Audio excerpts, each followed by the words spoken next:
সংগ্রাম ভাই আমার, ভাইয়া ভাবি তোমরা কেন এসেছো? তোমাদের নেশাখোর হেরোইনখোর জেলখানা ভাইদের দেখতে? না সংগ্রাম, তোরা যে নেশাখোর না, তোরা যে জানোয়ার আমজাদ খানের শিকার, তাই সমাজে সবাই জানে। সমাজ তো আমজাদের হাতে বন্দী ভাইয়া। আমজাদ খানের আঙুলের ইশারায় জাদু মন্ত্রের মতো সবগুলো মানুষ উঠছে আর বসছে। হ্যাঁ ভাইয়া, আমজাদের ইশারায় নেশা না করে হলাম হেরোইনখোর। নেশা কোথায়? সমাজের একটি বিবেকবান লোকও তো বলল না আমরা নেশাখোর না। মায়ের স্বপ্ন। সংগ্রাম, তোরা বিদ্বান হবি, ডাক্তার হবি, ইঞ্জিনিয়ার হবি। মায়ের স্বপ্নকে পা দিয়ে পিষে আমাদের শিক্ষা জীবনে ইতি টেনে দিল ওই আমজাদ খান। চুপ কর, চুপ কর।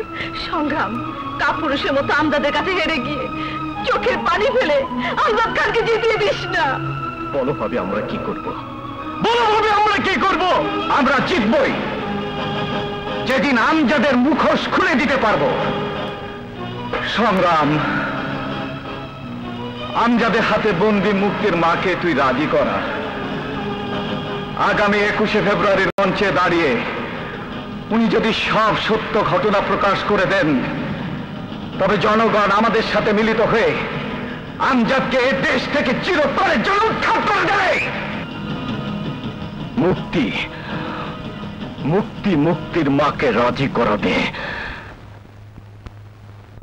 আমি বহুবারই আমজাদের অত্যাচারের বিরুদ্ধে রুখে দাঁড়াতে গিয়ে দুর্বল বলে ব্যর্থ হয়েছি।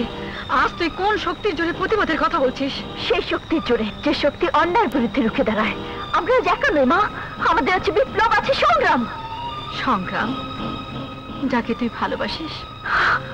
হ্যাঁ মা, এই সেই সংগ্রাম যাকে আঁকড়ে ধরে বাঁচতে চেয়েছিলাম। এই সংগ্রাম বিশ্ববিদ্যালয়ের সেরা ছাত্র হয়েও আমজাদের ষড়যন্ত্র সমাজের নষ্ট ছেলে বলে গণ্য হয়েছে। মা, তুমি শুধু একটি বার জনতার সামনে গিয়ে দাঁড়াও, খুলে দাও মুখোশ, জাগাও জনতা, বাঁচবে দেশ। বলো মা, বলো তুমি যাবে? হ্যাঁ, আমি যাব। কেন বুঝছো না? আমজাদ খানের বিরুদ্ধে কিছু বলতে গেলে তার পরিণাম ভালো হবে না। চাচা, আপনি একজন প্রাক্তন মুক্তিযোদ্ধা, তাছাড়া আপনি বর্তমান কমিশনার। আপনি আমজাদের বিরুদ্ধে সত্য প্রকাশ করতে ভয় পাচ্ছেন? না, ঠিক তা নয়। যেহেতু আমজাদের কোনো কুকর্ম আমি স্বচক্ষে দেখিনি। কেন এত বড় সত্যকে মিথ্যে দিয়ে ঢাকার চেষ্টা করছেন? আঙ্কেল, আপনি কি জানেন না আমজাদ খান আমাদের জীবনকে শেষ করে দিয়েছে? আপনি যদি আমাদের 21শে ফেব্রুয়ারির মঞ্চে দাঁড়িয়ে সত্য প্রকাশ না করেন, তাহলে ভবিষ্যতে যে কোনো অপকর্ম হলে আপনি দায়ী হবেন। না না, আমি যাব, আমি যাব। আব্বা, বড় বানালে যাব্বা, বড় করে আনিস যা। আপনি তো ছিলেন সত্যিকারের মুক্তিযোদ্ধা, আমি সত্যিকারের রাজাকার। আজ এত বছর পর আমি মুক্তিযোদ্ধা হইলাম। এই ফটোটা বড়া করকে আমি ঘর মে সাজাকে রাখেগা। দেশবাসী জানেগা মুক্তিযুদ্ধের সময় আমি মুক্তিযোদ্ধা ছিলাম। যজ্ঞা, কি যেন বলছিলেন কমিশনার সাহেব? বলছিলাম বিপ্লব সংগ্রামরা সামনের 21শে ফেব্রুয়ারির মঞ্চে আমাকে এবং মুক্তির মাকে বলেছে আপনার বিরুদ্ধে সকল সত্য প্রকাশ করার জন্য। আমাকে নাকি যেতেই হবে। অবশ্যই যাইবেন কমিশনার সাহেব, আপনি যাইবেন, আপনার বাবাই যাইব, মুক্তির মায় যাইব। শুধু মুক্তি যাইব না, বিপ্লব বাচ্চা। আজ 21শে ফেব্রুয়ারি 1952 সালের ভাষা আন্দোলনের অনুপ্রেরণায় 71-এর স্বাধীনতা পেয়েছি। অতি দুঃখের সাথে জানাতে হচ্ছে, আমাদের এই কষ্টের স্বাধীনতা যারা চায়নি, তারা স্বাধীনতার এতগুলো বছর পরেও জনগণের ক্ষতি করছে। হ্যাঁ, ঠিক বলেছেন, ঠিক বলেছেন। তাদেরই একজন এই এলাকার ভুয়া গণ্যমান্য ব্যক্তি আমজাদ খান, যিনি তার শহীদ মুক্তিযোদ্ধা বড় ভাই জহিরের স্ত্রী বাচ্চাকে এক প্রকার বন্দী করে অত্যাচার করে। দুর্দশা আমজাদ খানের সকল মিথ্যা ইতিহাস আপনাদের কাছে তুলে ধরবেন, যা তিনি এতদিন ভয়ে কারো কাছে প্রকাশ করেননি। আজ তিনি আমাদের সাথে এই মঞ্চে আছেন। আসুন,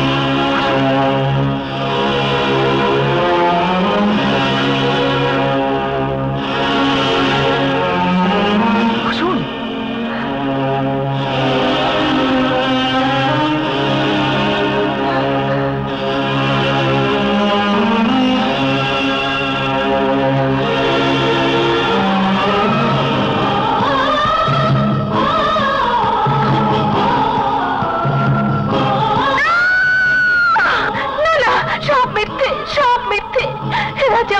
সব মিথ্যে। আমার দেবর আমজাদ খান আমাদেরকে এতগুলো বছর আশ্রয় দিয়ে রেখেছে।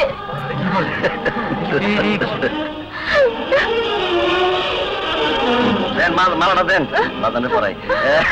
বাজান যাও, মাইকে সব বলো সত্য কথা।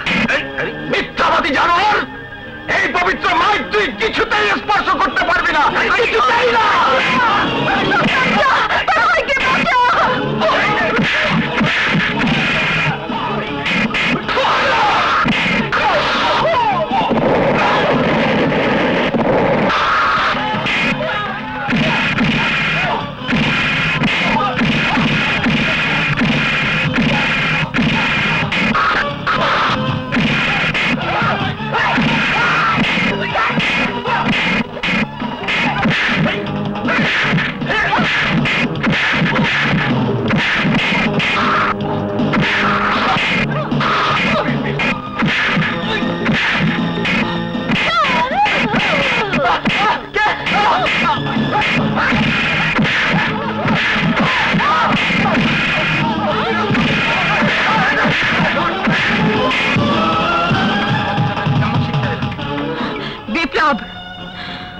আজ আমজাদ এবং তার গুন্ডা বাহিনীর উপর আঘাত এনে তোরা যে সর্বনাশ আগুন জ্বালিয়েছিস, তার পরিণতি আমি জানি।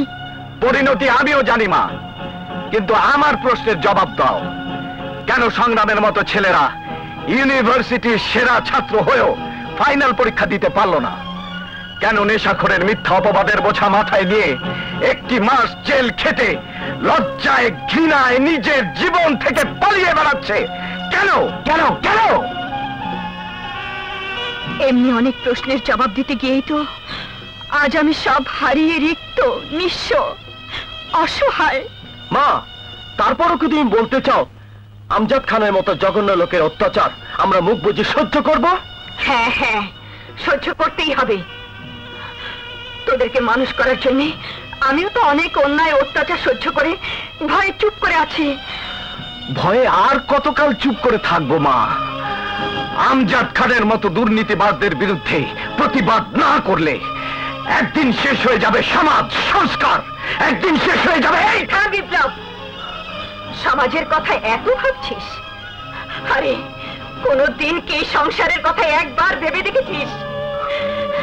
কিভাবে চলে কিভাবে চলে তোর বউ, তোর দুধের বাচ্চা? তোরা কি এক মুহূর্ত আমাকে শান্তিতে থাকতে দিবি না? মা, মা আপনি শান্ত হন। শান্তিতে কি তুমি আমাকে থাকতে দিচ্ছ বৌমা? আমার ভাবতেও লজ্জা হয়, এ বাড়ির বউ হয়ে কোথায় ওদের বারণ করবে? তা নয়, কোমরে শাড়ি গুজে পুরুষ মানুষের মতো রাস্তায় তুমি মারামারি করতে গেলে। সুসংবাদ, সুসংবাদ। চিলেছিস কেন? বড় ভাই রাইফেল বন্দুকে চাকরি পাইছে। দেখে তুই কি পড়তে পারিস? পড়তে পারি, চোখে দেখি না, কাগজ দেখে মাইসে কইছে। মা মা মা, ভাইয়া সেনাবাহিনীতে চাকরি পেয়েছে। বিপ্লব সেনাবাহিনীতে চাকরি পেয়েছে? আল্লাহ এতদিনে আমাদের দিকে মুখ তুলে তাকিয়েছে। ভাইয়া বোমা দাঁড়িয়ে আছো কেন? যাও মিষ্টি আনতে পাঠাও, সবাইকে মিষ্টি মুখ করো। যাচ্ছে মা। সেই মিষ্টি আমি আমজাদ খানের বাড়ি পর্যন্ত পৌঁছে দেব। রিক্সাওয়ালা মতওয়ালা তুমি খারাপ আমি ভালা, রিক্সাওয়ালা মতওয়ালা, তুমি ভালা আমি খারাপ। না না উল্টা বাবা খাই দেবে ভাগো। ওই হালাই এক ঠেলা পড়ে গেলি। বাবা রে ও রিক্সার বাচ্চা, তোর রিক্সা ব্রেক নাই? গরুর মতো ধাক্কা দিয়া মিষ্টি শুরু আমার মাটিতে ভালাই দিলি। আরে রাখেন মিয়া, চিল্লায়েন না। সকাল থেকে এই পর্যন্ত ধাক্কা দিয়ে 30 জন ফালাইছি, তারা তো চিল্লায় নাই। আপনি চিল্লেন কে? আপনি চিল্লেন কে মিয়া? বাবা বাবা 30 জন ফালাইছস? ঠিক আছে, তুই ফালাইতে থাকো আর ফালাইতে থাকো। আসসালামু আলাইকুম। সামনে লেডিজ আছে, ধাক্কা দিয়ে ফালাই দিও। যাও যাও যাও। আরে বাবা রে, হায় রে শুভকামের মিষ্টি, মাটিতে পড়ে গেলি। হ্যাঁ আল্লাহ জানে, ভাই জানে চাকরিও কি মিষ্টির লাম মাটিতে ছিটে ফিটে পড়ে যায়। স্যার বিপ্লব বাইর থেকে চাকরির মিষ্টি পাঠাইছে, খান স্যার। বিপ্লব, আমার গায়ে হাত দিয়া অপমান কইরা রঙ্গ করার লেগে চাকরির মিষ্টি বাড়াইছস? আমি বলুম না, রক্তে আমারে ডাকে।